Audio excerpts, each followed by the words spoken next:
প্রয়াত আইনজীবী ফিরোজ এডুলজি লিভার সহ একাধিক সমস্যা নিয়ে একটি বেসরকারি হাসপাতালে ভর্তি ছিলেন তিনি। ফিরোজ এডুলজি মৃত্যুতে শোকের ছায়া আইনজীবী মহলে। প্রয়াত আইনজীবী ফিরোজ এডুলজি একাধিক সমস্যা নিয়ে হাসপাতালে ভর্তি ছিলেন। আইনজীবী মহলে শোকের ছায়া। 1997 থেকে কলকাতা হাইকোর্টে আইনজীবী হিসেবে কাজ করেছেন তিনি। আরজিকর মামলা, কামদুনি মামলাতেও সওয়াল করেছিলেন তিনি। পীযূষ কান্তি নাগ রয়েছেন আমার সঙ্গে সরাসরি নিউজ রুম থেকে। পীযূষ, ঠিক কি জানা যাচ্ছে কি সমস্যা নিয়ে কি হয়েছিল তার, এবং নিঃসন্দেহে তার মতন এমন একজন আইনজীবী বিভিন্ন গুরুত্বপূর্ণ মামলাতে তিনি সওয়াল করেছিলেন, আমরা জানি, দেখেওছি কিছু ক্ষেত্রে তার যে ভূমিকা। দেখো, কলকাতা হাইকোর্টে ফিরোজ এডুলজি শুধু কলকাতা হাইকোর্টে নয়, রাজ্যে একসময় এই ফিরোজ এডুলজি সাড়া ফেলে দিয়েছেন। সম্প্রতি তিনি লিভারের সমস্যা নিয়ে একটি বেসরকারি হাসপাতালে ভর্তি ছিলেন এবং পরবর্তীকালে তিনি সুস্থ হয়ে কলকাতা হাইকোর্টেও ফেরত আসেন এবং দীর্ঘ মামলার শুনানিও তিনি করেন। কিন্তু হঠাৎই তার সেই যে পুরনো সমস্যা, সেই সমস্যা থেকে ইনফেকশন হয় এবং পুনরায় হাসপাতালে ভর্তি হন। আজ বেলা 12টায় তাকে ভেন্টিলেশনে ছিলেন। বেলা 12টায় তিনি পরলোক গমন করেছেন। মূলত ফিরোজ এডুলজি ব্যাঙ্গালোরের যে ন্যাশনাল ল কলেজ থেকে তিনি ফার্স্ট ক্লাস ফার্স্ট হয়ে তিনি আইনি পেশায় আসেন এবং প্রথম তিনি কলকাতা হাইকোর্টে যে ফৌজদারি মামলায় তিনি পারদর্শী ছিলেন এবং কামধুনি মামলায় যে অভিযুক্তরা ছিল তাদেরকে তিনি কিন্তু তারা যে অভিযুক্তদের যে শাস্তি হয়েছিল সেটি অ্যাপিলে গিয়ে তিনি তার থেকে কিন্তু অব্যাহতি দিয়েছিলেন এবং তার গুরু ছিলেন আইনজীবী ওয়াই.জে. দস্তুর।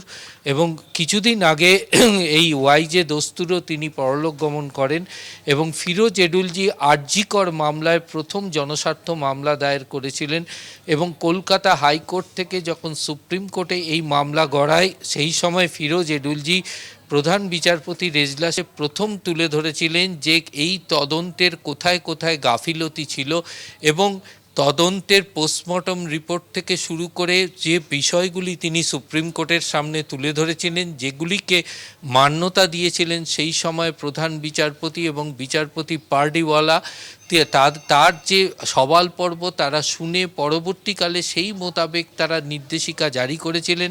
এবং প্রথম দিকে যেটা তিনি ছিলেন যে তিনি তার সঙ্গে একটি সংগঠনের যোগাযোগ ছিল এবং শুধু তাই নয়, রাজ্যের যে এসএসসি দুর্নীতি হয়েছিল সেই দুর্নীতি মামলায় যে যারা গ্রেপ্তার হয়েছিলেন তাদের বিপক্ষে এনফোর্সমেন্ট ডাইরেক্টরেটের হয়ে তিনি কিন্তু সওয়াল করতেন এবং দীর্ঘদিন তার সওয়ালের প্রেক্ষিতে সেই অভিযুক্তদের জেল হেফাজত হয়েছিল এবং একটি নির্দিষ্ট সময়ের পর যদিও তারা জামিন পান, কিন্তু সেই তাদের জামিনের আবেদনের সময় একাধিকভাবে তিনি যে সওয়াল করতেন তার প্রেক্ষিতে কিন্তু তাদের জামিন খারিজ হতো। শুধু এনফোর্সমেন্ট ডাইরেক্টরেটের হয়েই তিনি সওয়াল করেননি, পরবর্তীকালে দেখা গেছে যে তিনি যেমন এনফোর্সমেন্ট ডাইরেক্টরেটে ছিলেন তেমনি পাশাপাশি তৃণমূল কংগ্রেস নেতা অখিল গিরির হয়েও তিনি সওয়াল করেছেন। একসময় তাকে বলতে শোনা গেছে যে তিনি কোনো রাজনৈতিক দলের নয়, তিনি আইনি পেশায় একজন আইনজীবী, তাই তিনি তার কাছে মক্কেলই সব থেকে বড় কথা এবং তিনি যে মক্কেলের হয়ে মামলা লড়বেন তিনি সে যাতে রিলিফ পায় সেই বিষয়ে তিনি নিজেকে সেইভাবেই কিন্তু আদালতের সামনে তুলে ধরতেন। তবে আইনজীবী মহলে এই ফিরোজ এডুলজির প্রয়াণে কিন্তু যথেষ্ট কলকাতা হাইকোর্টের ক্ষতি হলো বলে মনে করছে আইনজীবী মহল। ধন্যবাদ পীযূষ। কথা বলছিলাম প্রতিনিধি পীযূষ কান্তি নাগের সঙ্গে। 1997 থেকে কলকাতা হাইকোর্টে আইনজীবী হিসেবে তিনি কাজ করেছেন। আরজিকর মামলা, কামদুনি মামলাতেও সওয়াল করেছিলেন বিশিষ্ট এই আইনজীবী ফিরোজ এডুলজি।